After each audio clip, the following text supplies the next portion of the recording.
Radio Sucesos 101.7 FM presenta Generación Responsable con María Gracia Acosta y la coproducción de Seminarium, un espacio para abordar y entender la transición energética en Ecuador y el mundo. Amigos, ¿cómo están? Muy buenas tardes, bienvenidos a Generación Responsable. Como siempre, gracias por acompañarnos. Seminarium y CITEC te traen la segunda edición de Digital Transformation Summit Ecuador 2023 el próximo 7 de septiembre en Swissotel Quito. Un evento imperdible para empresas comprometidas con el futuro. Escucha a destacados expositores internacionales y líderes del sector, quienes compartirán estrategias y herramientas claves para impulsar tu productividad. Más información en www.seminarium.com.es. Si actualizas tus datos, recibirás información sobre trabajos programados en tu sector, valor pendiente de pago y factura electrónica a tu correo. Recibe en tu celular información sobre el servicio eléctrico. Actualiza tus datos en nuestra página web o en las agencias de atención al cliente. Empresa Eléctrica Quito, la energía que te mueve. Y gracias a nuestros auspiciantes, ahora quiero darle la bienvenida a nuestra primera invitada. Ella es Emily Ulloa, quien con 14 años ingresó al MIT con excepcionalidad por edad para la certificación profesional en Machine Learning aplicado a Ingeniería y Ciencia de nivel 8 académico. Y con ella vamos a hablar acerca de distintos temas sobre lo que serán las carreras del futuro y su historia también. Emily, bienvenida, gracias por acompañarnos. Bueno, muchas gracias María Gracia, y asimismo hola a todos. Para mí es un gusto y muchas gracias por la invitación. Gracias a ti. He tenido la oportunidad de conversar en varias ocasiones con Emily justamente sobre las oportunidades que ella ha tenido, sobre su historia. Cuéntanos un poquito brevemente, Emily, ¿cuál es esta historia para quienes te escuchan quizá por primera vez hoy? Por supuesto. Dentro de justamente el perfil que he compartido y también lo que muchas veces se puede encontrar dentro de una búsqueda en internet, llevo ya más de 10 años en esos ámbitos de tecnología, innovación y realmente en ámbitos sumamente interdisciplinarios. A fecha, además de mis intervenciones en ámbitos de conferencias multinacionales, en ámbitos de industria, desde inclusive la parte no únicamente tecnológica, sino inclusive hasta concretar esos proyectos y esas herramientas legales hoy en día en educación, tales como lo que es altas capacidades y estudiante libre. Mismo lo cual siento que es una gran información de interés social. Es interesante porque a tu edad, ¿nos recuerdas qué edad tienes? Actualmente tengo 15 años, 15 recién años. cumplí en mayo. Pero son Sí. ya varios años haciendo y desarrollando todas estas alternativas. ¿Tú nos puedes hablar sobre las carreras STEM para muchas personas que quizá recién están comenzando a entender cuáles son las carreras STEM desde tu experiencia? ¿De qué se trata? ¿Qué carreras son? Por supuesto. Dentro de una experiencia y dentro de un progreso en todo este ámbito, las áreas STEM, bueno, de por sí por sus siglas, es ciencia, tecnología, ingeniería y matemáticas. Pero además de ello, lo que más me apasiona de estas áreas es que puedo unir todos los conocimientos en áreas interdisciplinarias dentro de una experiencia construida en los ámbitos legales, en los ámbitos, por ejemplo, en dar conferencias y todo ello en estas carreras, ya que se centra en esa innovación, en esa creación, en la investigación de los conceptos y en cómo ellos mismos pueden ser demostrados y aplicados. A fecha, mi especialización es la ciencia de datos, lo cual se involucra en unir estas diferentes áreas dentro de un campo de especialización. Emily, ¿y tú en este momento estás estudiando qué en la universidad? Porque tú ya estás especializándote en tercer nivel. Por supuesto. En mi caso, estoy en una educación diferente. No atiendo a lo que son las clases del colegio, pese a que mantengo matriculada. Salió una noticia el año pasado donde justamente estaba estudiando carreras como un estudiante universitario dentro de la Universidad de Espol, que justamente es de Guayaquil y es politécnica. Dentro de allí vi las materias más complejas dentro de inclusive la carrera, la cual en un índice de estadística es asimismo considerada la que más reprueba. Más ello dentro de un periodo donde estaban bastantes exámenes médicos y a fecha, como mencionaste, he sido aprobada para una certificación en lo que es el MIT, que de hecho es la mejor universidad del mundo en este año el ranking, y asimismo por varios años se ha mantenido en ese estándar y justamente es para una certificación donde te puedo comentar de que mayormente y de hecho como requisito mínimo es que uno tenga un nivel de un posgrado. Pese a ello, realizaron lo que es el tema de la excepcionalidad de la edad, porque tengo 15 años y uno de los requerimientos es el tener los 18 años. Pero ¿cómo se logró esto?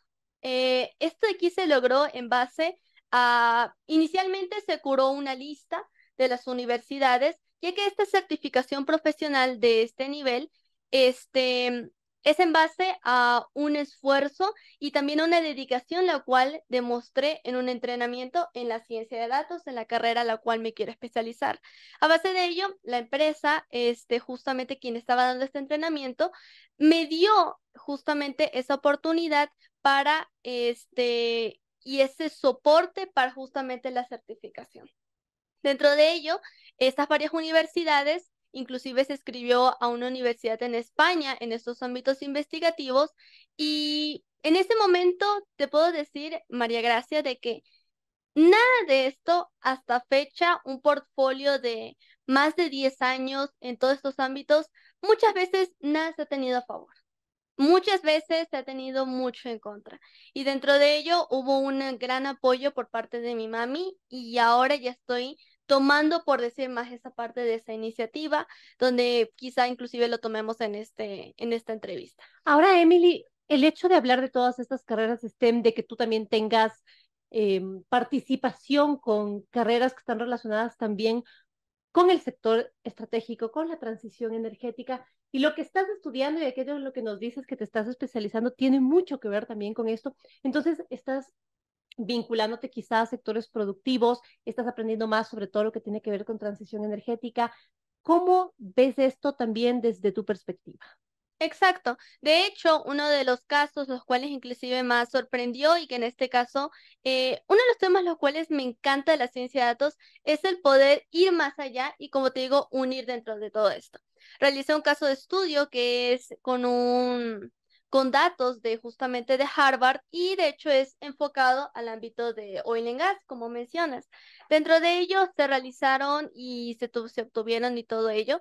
Si me mencionas de cómo se relaciona esta área con la parte de la ciencia de datos, tiene mucho que ver con el cambio evolutivo, y si revisamos cada una de las aristas de la parte de lo que es ya sea todo el ámbito de la industria energética, mucho tiene que ver la acción rápida, la prevención y asimismo una información actualizada.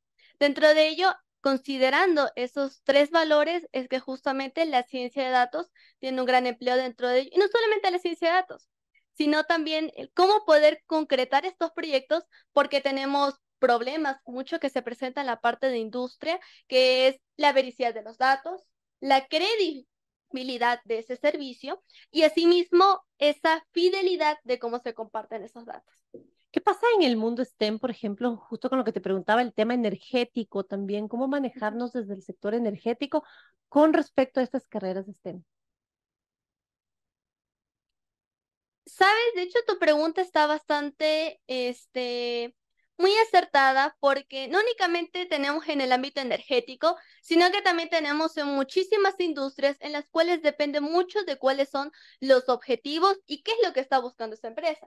Lo mismo, lo cual sería para una persona, qué es lo que estoy buscando dentro de una carrera, dentro de una profesión, dentro de todo ello. Entonces, podemos ver de que en el ámbito de la medicina, pueden haber hospitales o clínicas las cuales no decidan tanto depender de una tecnología, porque sabemos que la vida de un paciente es sumamente crucial dentro de lo que tanto una vida e inclusive lo que le puede afectar a corto y largo plazo a esa clínica o a ese hospital. En el caso de la transición energética, tiene nuevamente mucho que ver el equipo con el cual justamente se esté trabajando y asimismo cuáles son esas prácticas y ese conocimiento interdisciplinario de un equipo. Porque, ¿qué pasa? Podemos tener a justamente esa persona experta en el ámbito del negocio, pero falta también esa otra persona la cual pueda entrelazar esos conocimientos con el equipo técnico. Hoy en día, y lo cual es sumamente bueno, es que cada vez se está reconociendo más aquellos profesionales quienes no únicamente tienen el lado del negocio o el lado, o el lado de justamente de conocer bien la empresa, o tenemos la otra persona de que solamente conoce la parte técnica, sino de que ya existe más esa unión de tener ambos conocimientos. Recientemente tuve una entrevista con justamente una exdirectora bastante reconocida dentro de Facebook. Actualmente está en una empresa sumamente reconocida en el ámbito de videojuegos, y ella recalcó que el tener estas ambas partes, tanto la experiencia de una junta gerencial y ese ámbito, junto con la parte técnica, le permitió marcar ese ítem y ese plus dentro de un portfolio único.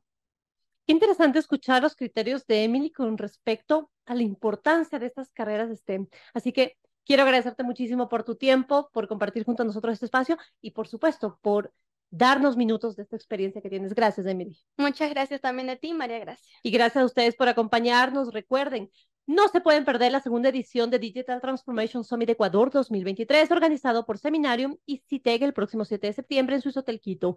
¿Quieres aprovechar al máximo las estrategias y herramientas digitales en un mercado con la necesidad de optimizar costos y modernizar la forma de hacer negocios? Más información en www.seminarium.com.es. Recuerda, en la empresa eléctrica Quito dejamos de entregar la factura física. Actualiza tus datos en nuestra página web y accede a los beneficios que te otorgamos. Puedes realizar la actualización de datos en nuestras agencias urbanas y periféricas. De este modo podrás recibir tu factura electrónica en tu correo personal. Empresa Eléctrica Quito, la energía que te mueve. Momento de hacer una pausa, amigos. Ya regresamos con otra interesante entrevista.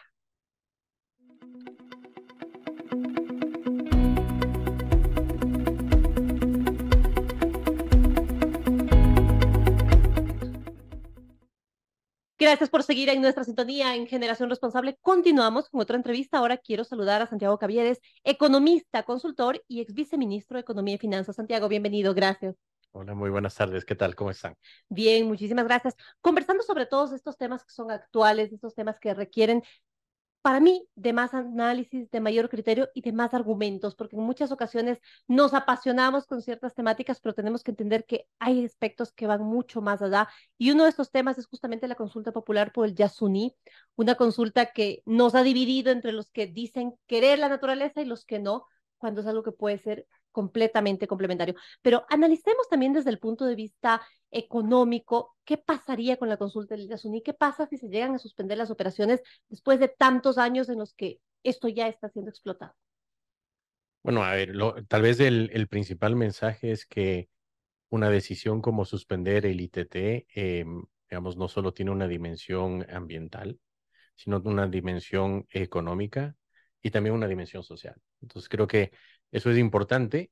Creo que la discusión se ha circunscrito al tema ambiental, en el sentido de que esto sería bueno para, digamos, el medio ambiente.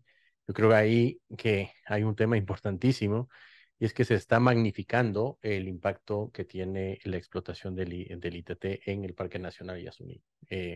Poniendo, digamos, en perspectiva, apenas son 100 hectáreas del campo ITT que están dentro de la zona, digamos, importante del Parque Nacional.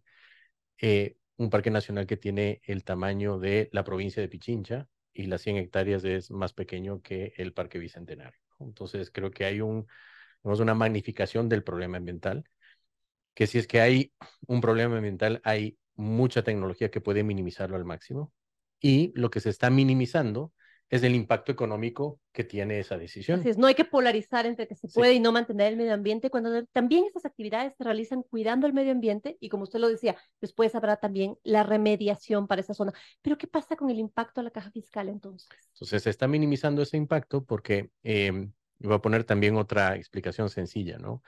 El que un país como Ecuador tenga petróleo es básicamente como haber recibido un tesoro, ¿no? Entonces uno tiene que desenterrar el tesoro, ¿no es cierto? Y monetizarlo y volverlo dinero. Lo que estamos decidiendo es no desenterrar ese tesoro, y ese dinero es el equivalente en valor presente neto a 30.000 millones de dólares, ¿no? Entonces, si bien hoy por hoy representa 1.200 millones de dólares de exportaciones, y las exportaciones van directo al sector público no financiero, se pagan costos y demás, y el excedente va a el gobierno central, entonces la cifra del gobierno central es menor que los 1.200. En realidad, el flujo para la caja fiscal a nivel sector público no financiero es 1.200 millones, pero esto es de este año. Pero el valor de todo ese tesoro que tenemos bajo tierra es de 30.000 millones de dólares. Es decir, con esta decisión estamos básicamente negándole a todas las futuras generaciones 30.000 millones de dólares, no 1.200 millones de dólares, que es un año. Es decir, con esto estaríamos de alguna manera saliendo de los fakes con los que generalmente procuran decir que es mejor dejar el petróleo bajo tierra. Ahora, una pregunta o un comentario que normalmente me hacen cuando pongo este tipo de información sobre la consulta de Yasuní es, prefiero que se quede el petróleo bajo tierra a que se lo roben. Es un criterio que dentro de la problemática y la conflictividad que ha tenido nuestro país por distintos casos de corrupción, pasa también por las emociones y los pensamientos y la percepción de la gente. Entonces, ¿qué decirlos conociendo cómo funciona la caja fiscal con respecto al uso y los recursos provenientes del Yasuní? A ver, yo creo que el tema de la corrupción y demás es un tema, digamos, de la sociedad y lo vemos a todo nivel.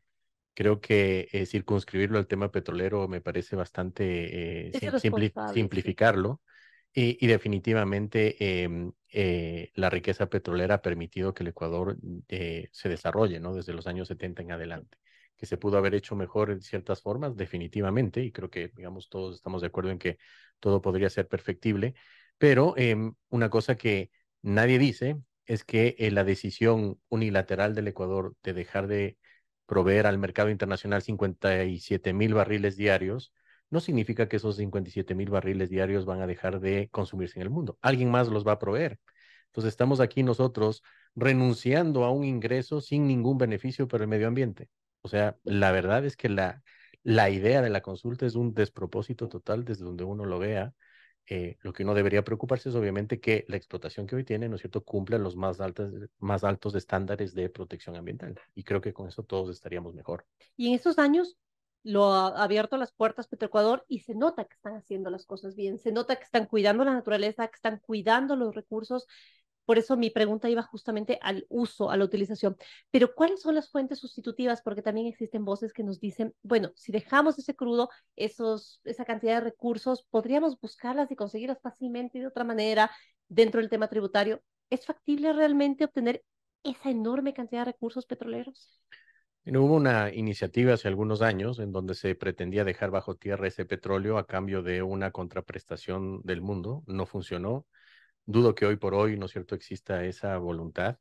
De hecho, muchas veces se pone como ejemplo el canje de deuda que se hizo en Galápagos como algo que se puede hacer en Yasuní, TT. Lo veo muy difícil.